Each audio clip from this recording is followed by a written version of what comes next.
Hello and welcome to Toasty Business.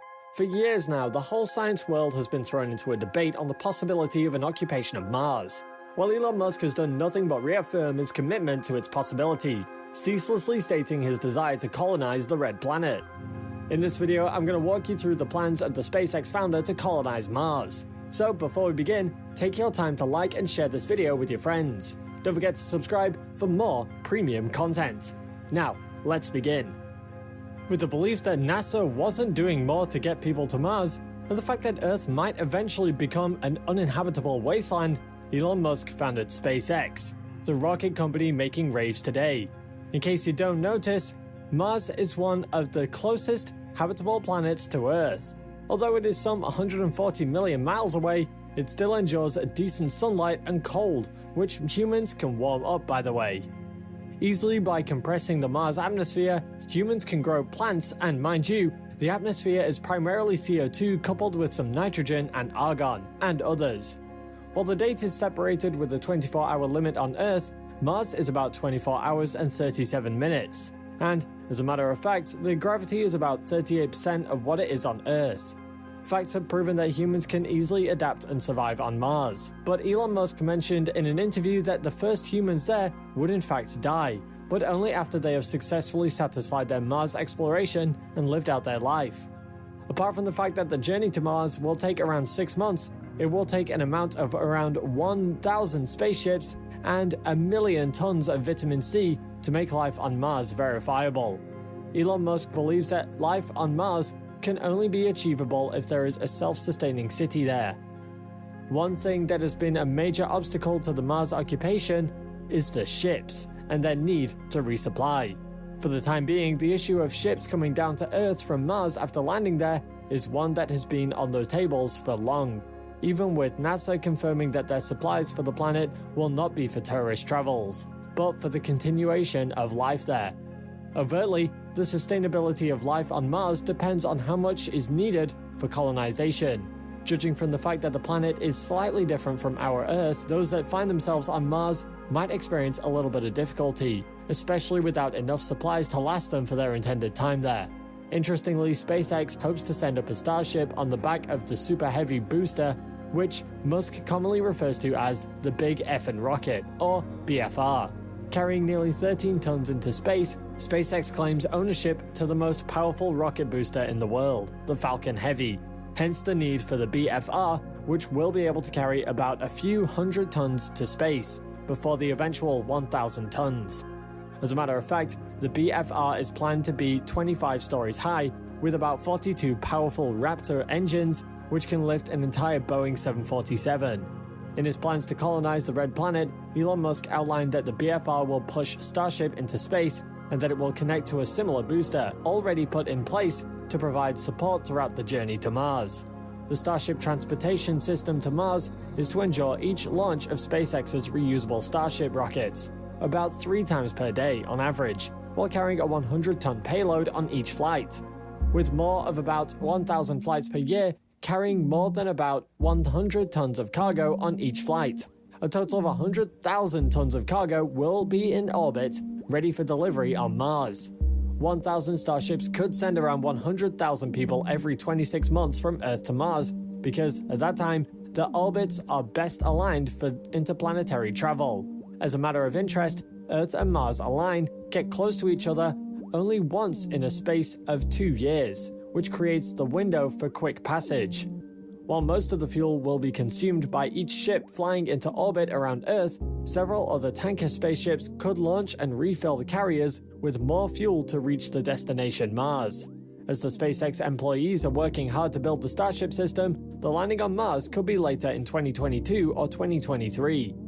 Clearly, Elon Musk stated that the human invasion of Mars will not happen anytime soon. However, he mentioned that compared to Earth, there will be lots of jobs, including direct democracy where inhabitants will make decisions for themselves with fewer and much more lesser complicated laws compared to Earth. As regards to food, it will be grown on solar-powered hydroponic farms located underground or in an enclosed structure.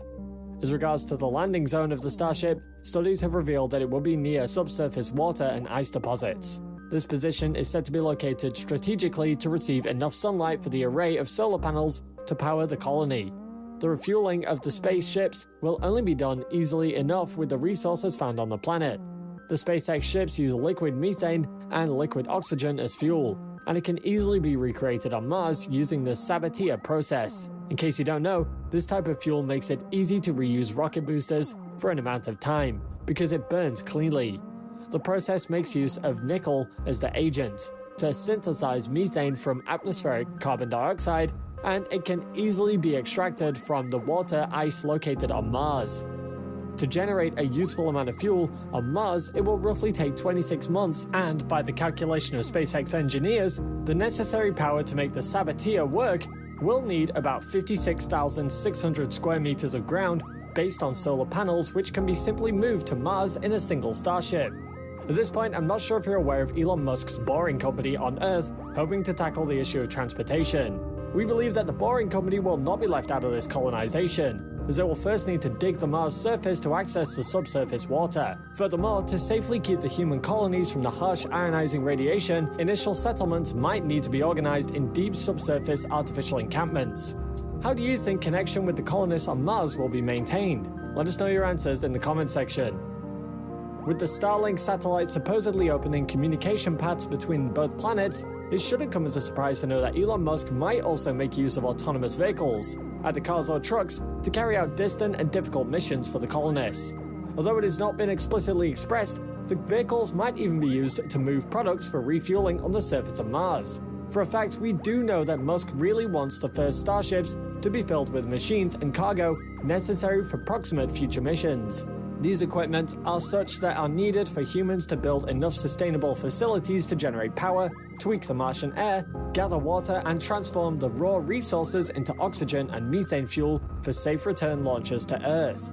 The first two uncrewed Starships will confirm the water resources on the planet and locations that pique interests. They will also determine the possible effects of future hazards, what the hazards might be, and set up necessary infrastructure for further explorations, including perhaps a launching pad for subsequent crewed spaceships. Let us assume the first reconnaissance launches are successful. SpaceX could go ahead to send manned starships to Mars. The first starships, however, will serve as residences for astronauts for further evaluations, and it might even reduce the complexity of the mission by removing the need to immediately build habitats on the planet. Elon Musk also touted that a Mars base could be completed by 2028, and a lot of life support experts have expressed their doubts basically for the fact that they do not believe that the necessary technologies for life will be ready, not to even mention a permanent city for colonization. But we all know Elon Musk, and he has a flair for achieving the slightly unthinkable. And for the Red Planet, he aims to make a backup for humans after life on Earth becomes unbearable. To transform Mars into a similar world as Earth, Elon Musk once talked about nuking Mars. However, the images on SpaceX's website of a rusty red planet morphing into an Earth-like world suggest a hypothetical process of terraforming. While this type of climate change is deliberate, it suggests that Mars could be morphed into a wet and warm world, far better suited for ceaseless human colonization, only if the carbon dioxide-rich ice caps on Mars are easily melted. NASA, however, does not believe in the possibility of lasting terraforming, as there may not be enough trapped gases to sustain a comfortable planetary atmosphere. Compared to Earth, Mars has less than 1% of atmospheric density, which makes it synonymous to a vacuum cleaner.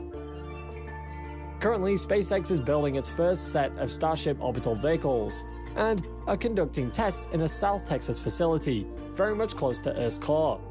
From this facility in Boca Chica, Texas, it launched many test flights of Starship prototypes and is preparing for many more tests to come in the near future. The colonization of Mars will most likely take years, but it will surely be worth the wait in the end. Thank you for watching one of our videos. While you're here, go ahead and click on one of these two videos on your screen and check out the juicy details coached in them. See you there!